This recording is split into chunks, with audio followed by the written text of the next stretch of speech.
Welcome to the Putting the Public into Health podcast by Dr. Richard Pan. As we face one of the greatest public health disasters in the century, this podcast will address questions and issues from you, the public, about the COVID-19 pandemic and its impact on people's health and lives. I am Dr. Richard Pan. I'm a physician with a background in public health, and I'm proud to represent the people of Sacramento, Elk Grove, West Sacramento, and parts of Sacramento County in the California State Senate. I want to share with you important information and stories to help each other during this difficult time.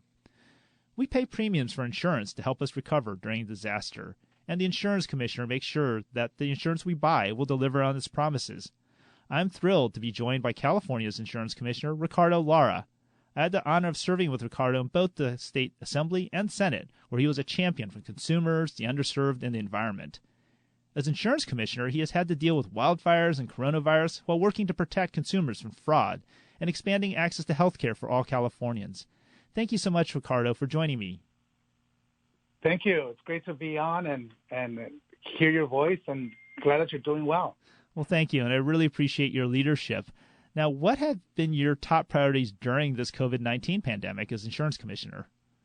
Absolutely. You know, my priority since this pandemic has started, it was really getting money back to consumers and businesses who have been, suffering through this process and this pandemic.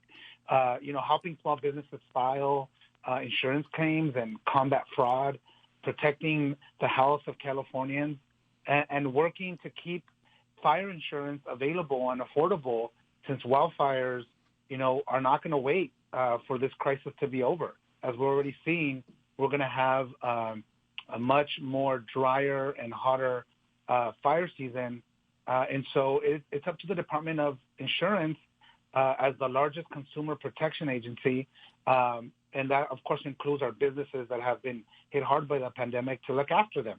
I have taken more than 20 separate actions to help consumers and businesses.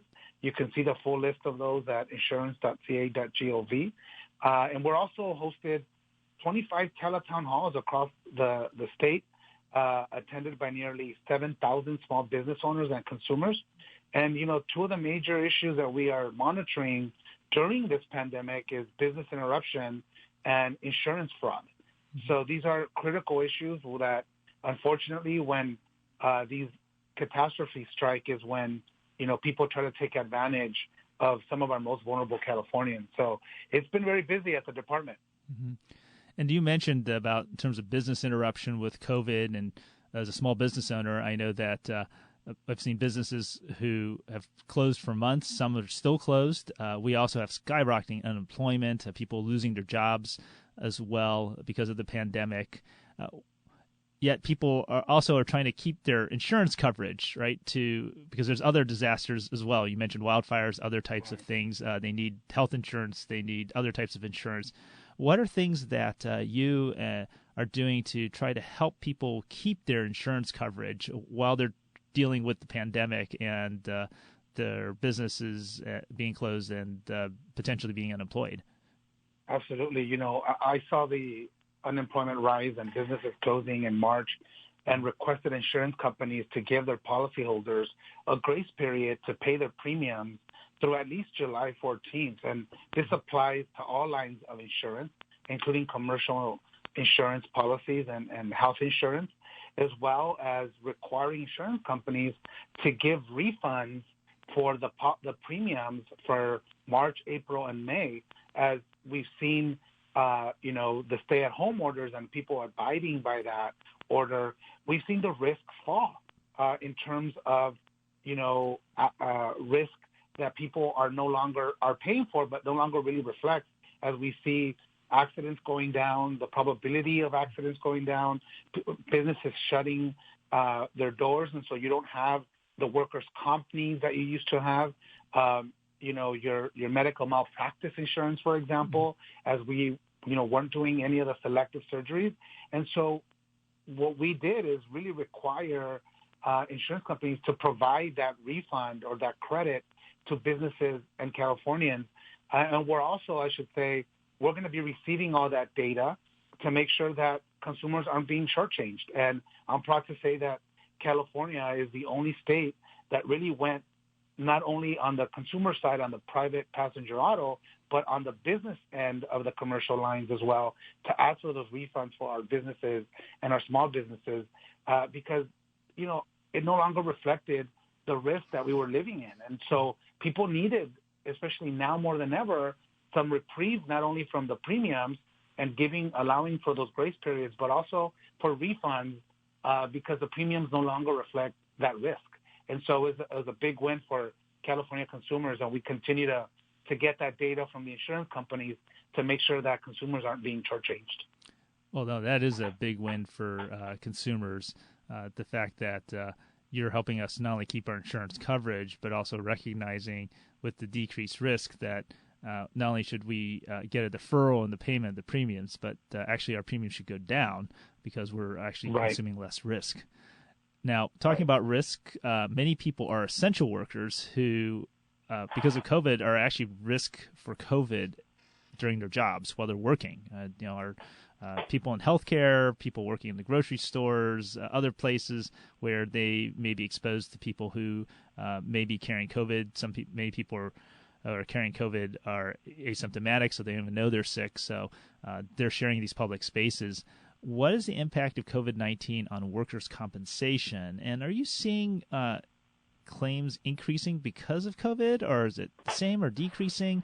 So what's going on with workers' comp? What's the role of workers' comp when it comes to COVID-19, especially for essential workers? Yeah, no, that's a great question, Senator. Workers' compensation insurers cannot exclude COVID-19 from their coverage, which is great. And all workers affected by COVID-19 on the job are eligible for workers' compensation benefits, whether or not they are considered essential services.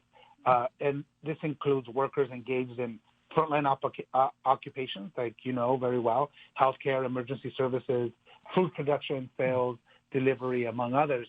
Workers' compensation also applies to our undocumented workers.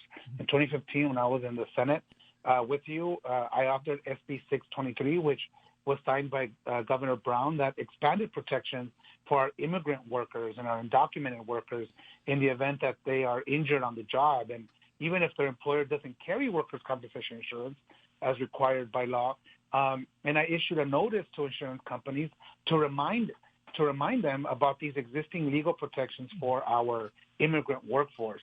And, since Governor Newsom signed the executive order creating a presumption that a worker contracted COVID-19 while on the job, if the worker is diagnosed with COVID-19 or test positive, that the order applies to all workers, whether or not they are deemed essential.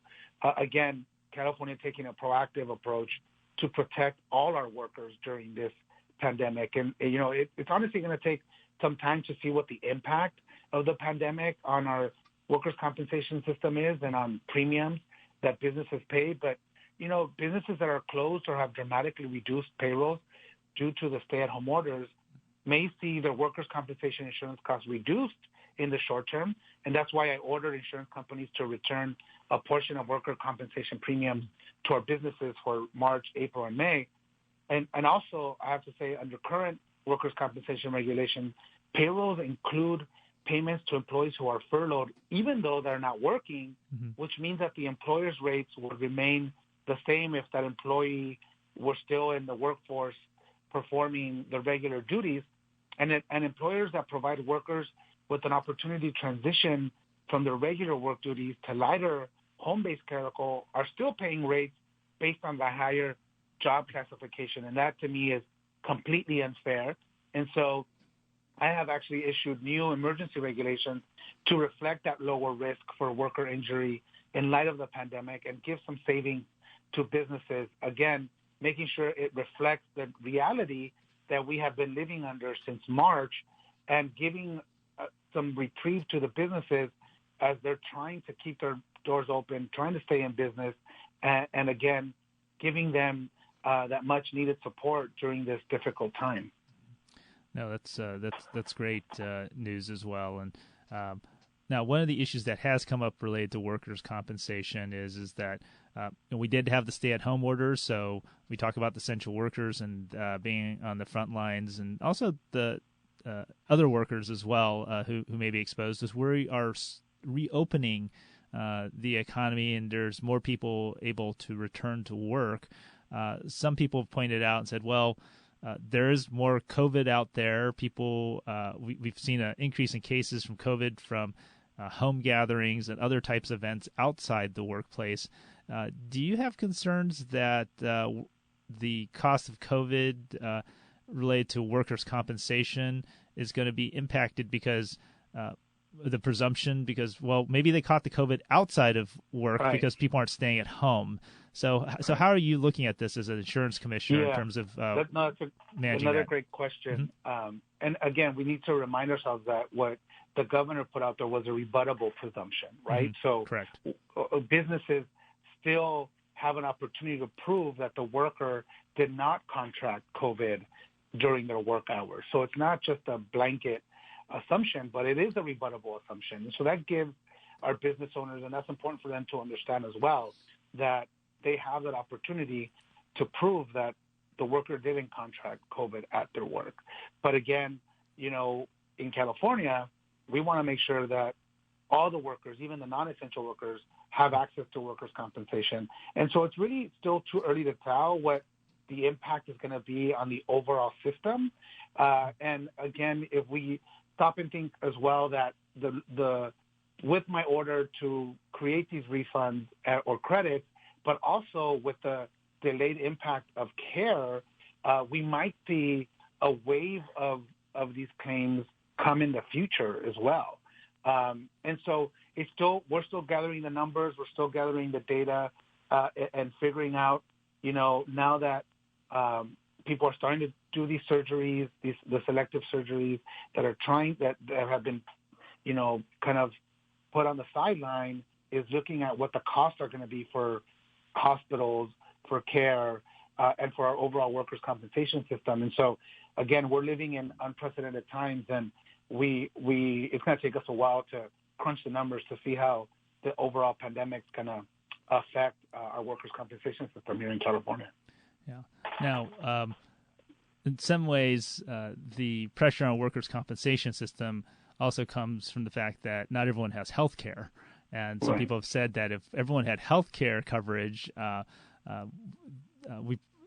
workers' compensation, while still an important system, there'd be less pressure on that. And as a legislator, I know that you were our leading champion in trying to expand healthcare coverage for all Californians. We were through your leadership, we were able to get it for our children, our youth. We're continuing that work in the legislature as well.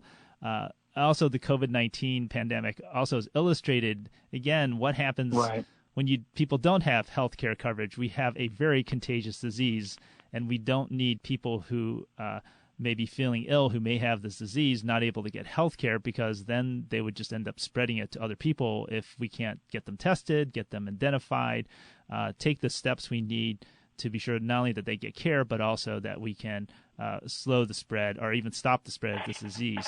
So as insurance commissioner, what have you been able to do? So I know as a senator and assembly member, you championed bills and got legislation passed to give people health care coverage. But now as insurance commissioner, what have you been able to do to help people be sure they can afford testing and treatment for COVID-19, which is so essential to us containing and stopping this pandemic?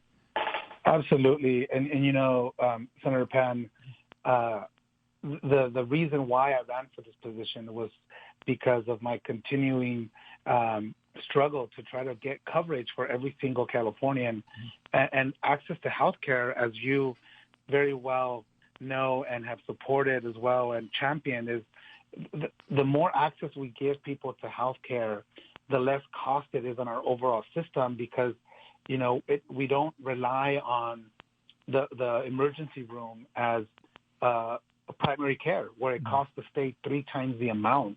And so, we're always going to pay. This is a cost that we're always going to pay for, right? We either pay for it on the front end by being able to give people access to a primary care physician, to comprehensive care, or we're going to pay it on the back end where people suffer from much more acute conditions that end up costing us much more. And so, it's the reason why I continue to work on these issues. And, I supported Covered California's declaration of a special enrollment period on March 20th to facilitate the ability for Californians who have lost their job to enroll in individual coverage through California, to Covered California. And I know as of June 15, we've had more than 155,000 consumers who have signed up for coverage through Covered California.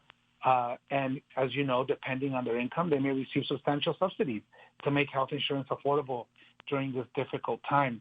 It is also important for Californians to remember that if their income is substantially reduced, they may qualify for low-cost or no-cost Medi-Cal coverage. And so, my department has taken several actions to address healthcare costs for consumers, and I'm very proud of the work that we've done. One of the first major actions I did in response to the crisis was to eliminate cost sharing for COVID-19 testing. I did that back in March 5th with Governor Gavin Newsom, and I directing insurance companies to eliminate copays, deductibles, and other costs related to screening and testing of COVID-19. As we expand testing and get people back to work, this is going to become increasingly important. I also directed health insurance companies to increase telehealth access for consumers. Health insurance companies must continue to provide access to medically necessary care, and California policyholders should be able to access medically necessary health care without physically visiting their provider in person when clinically appropriate, of course. And, I really think, I don't know, I'm sure you share the same sentiment, but I think telehealth is here to stay. And this is going to be a good thing for employers and workers alike. And telehealth can keep our medical offices working while reducing risk to frontline workers and to our patients. Obviously, we need to work on access to broadband for our state, how we reimburse telehealth for our doctors. And these are all things that we can work out. But I think really telehealth is going to be the future as we continue to, expand access and provide that, important, critical one-on-one consultation that is critical to keep people healthy. No, that's an extremely important point, and certainly your leadership in ensuring that insurance covers telehealth visits is very important to build that capacity. And you're right. I think that even after COVID's over, whenever that may happen, the work that we've done on telehealth and access to telehealth is something that's going to be here to stay. I think the convenience it provides to patients, the fact that it also lowers potentially risk for some patients and staff as well, are things that people will want to continue to retain as well. So appreciate your leadership in being sure that people can get access to the care, not just have the coverage, but actually get access to actual care through their insurance. Right. By being able to access telehealth, particularly during this pandemic, but also hopefully afterwards as well. Yes, absolutely. Now, aside from COVID, we also are dealing with a longstanding crisis with racism and killings of Black Americans, including George Floyd at the hands of police, but as well as many others, have led to numerous peaceful protests across the state to call this out and to call for systematic change to address this. However, unfortunately, there are also agitators who have used some of the protests as a cover to damage and loot businesses, and so these businesses have suffered because of that. Will property insurance cover damages from civil unrest and looting for small businesses when this happens? When people, unfortunately, when agitators are taking advantage of protests to create mayhem and then cause property damage?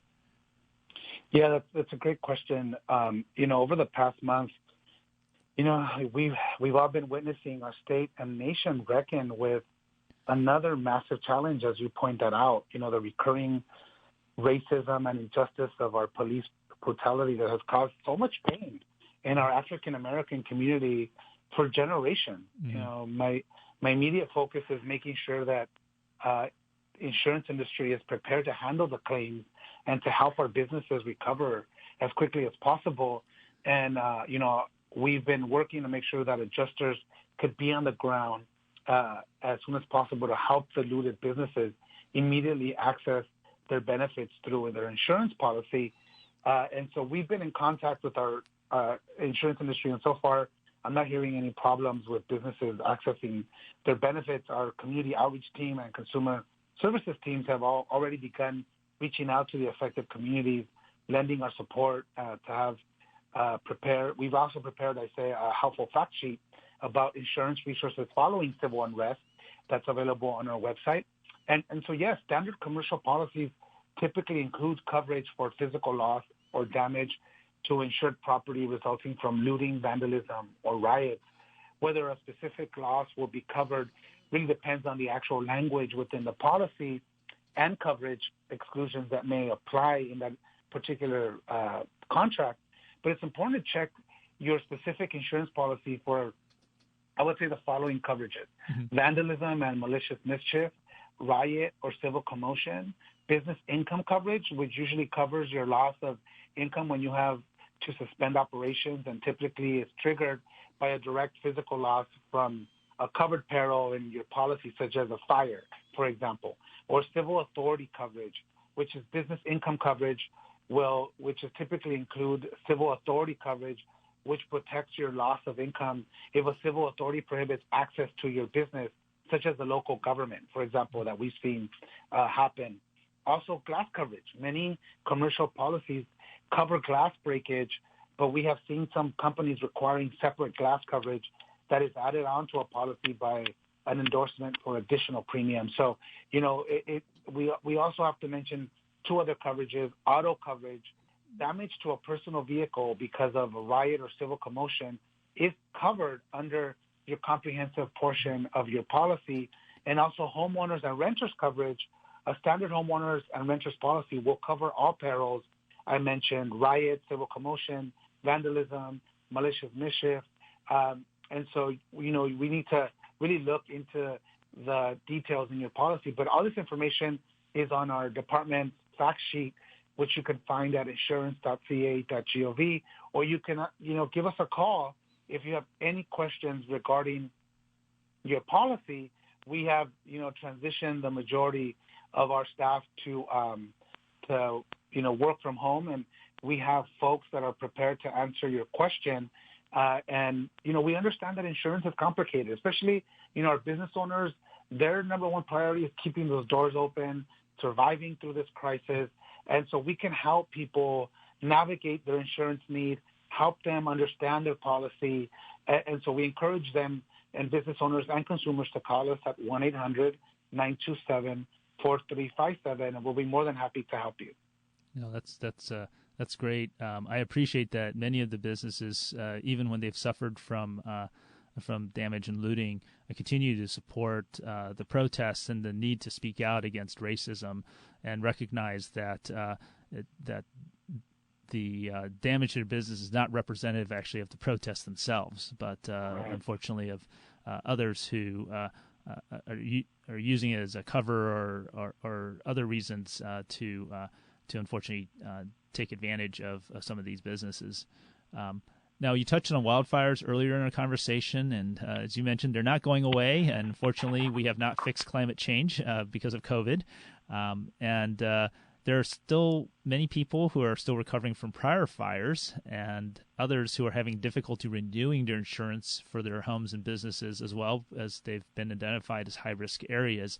What are some of the things that you are doing? I know you've touched on some of them, to help people who are affected by the wildfires, people both who've had damage and now trying to recover, but also people who may not have, but want to continue to have insurance coverage for the next wildfire season because they don't know what's going to happen. Yeah. There's been a couple issues related to fires, and I'm glad that you point out that, wildfires are not going to respect that we're in a pandemic. They're not going to respect that, we continue to struggle on how do we now adapt to this unfortunate new climate reality. But a couple of issues have really surfaced that we've been trying to fix through several legislations and regulatory actions. The issue of insurance non-renewals has really affected almost every county in California, including parts of Sacramento County that are in our wildland urban interface.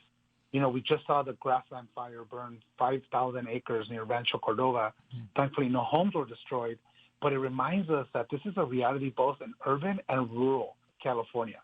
So when they decide which homes to insure, each insurance company creates its own list of underwriting eligibility standards to determine which homes it's going to be willing to write or renew. And those standards include an array of criteria that vary from one insurer to the next. Some considerations for underwriting include, the age of your home, the effective age of the plumbing, heating, electrical systems, the condition of your roof, loss history of the owner or renter, fire protection rating from your local fire department, and other characteristics of the property that might create a hazard.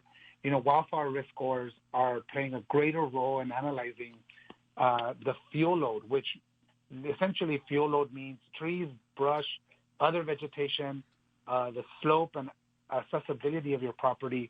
And so if you're in the center of Sacramento, you have almost no risk of a wildfire, but you don't have to go far outside to see the risk go up drastically. Over the past year, I've held town halls in more than 20 counties, and I heard the stories from people who are losing their home insurance. And I'm extremely concerned that companies are not renewing people with no consideration for their loss history or any mitigation that they have done on their property. And I don't think it's fair. And, I believe we should be required, we should require and mandate insurance companies to write an insurance policy for a home that's been hardened against wildfires. People are spending thousands of dollars and on oftentimes the request of your local fire department, your fire safe community, your local government, and even sometimes the own insurance company tells you this is what you need to do to protect your property. You invest thousands of dollars, and yet you're still being dropped from your coverage. And what happens when an insurance company drops your coverage? And it really creates a domino effect. If you can't find insurance for your property, you can't sell that property. If you can't sell that property, that disrupts the real estate market. And that means less local money to local governments that need to be able to provide the firefighters to fight the fires in the first place. And so it creates a very detrimental domino effect that's really harming some of our most vulnerable communities already, not only throughout the foothills of California, but throughout the entire state. And so, we need to work on reducing people's individual risk. Look at your local fire departments for more information. The FAIR plan, which is our insurer of last resort, is really which is backed by the way, by insurance companies, not by taxpayers. The FAIR plan needs to offer a comprehensive plan with appropriate coverage limits, so that people don't have to buy additional wraparound coverage from an insurance company at an additional cost. And so all these things add on to the cost already of insurance. And what we've witnessed throughout the state is some people, their insurance premiums quadruple. And so it ends up sometimes, obviously, you end up losing your home or not being able to purchase a home because the debt ratio is so unbalanced with now the current insurance realities that so many people are facing throughout the state. Well, really appreciate your work, and there's so many things going on, and with you at the helm as our insurance commissioner, I know that you're tackling a lot of different things. So I really appreciate you taking the time to be on this podcast, and I want to thank you so much for your leadership and your advocacy for consumers, insurance commissioner. So thank you so very much. Thank you. It's great to be on and good to hear your voice, and look forward to seeing you in person one day after all this is over. Same here. No, thank you so very much, Ricardo. And I want to thank you for listening to this episode of Putting the Public into Health by Dr. Richard Pan. If you have questions or ideas for a future podcast, please email them to senator.pan@senate.ca.gov. Please stay at home as much as possible, stay at least 6 feet away from others outside, wear a mask, and wash your hands frequently. Together, we are slowing the spread of the disease and saving lives. Thank you so much for listening.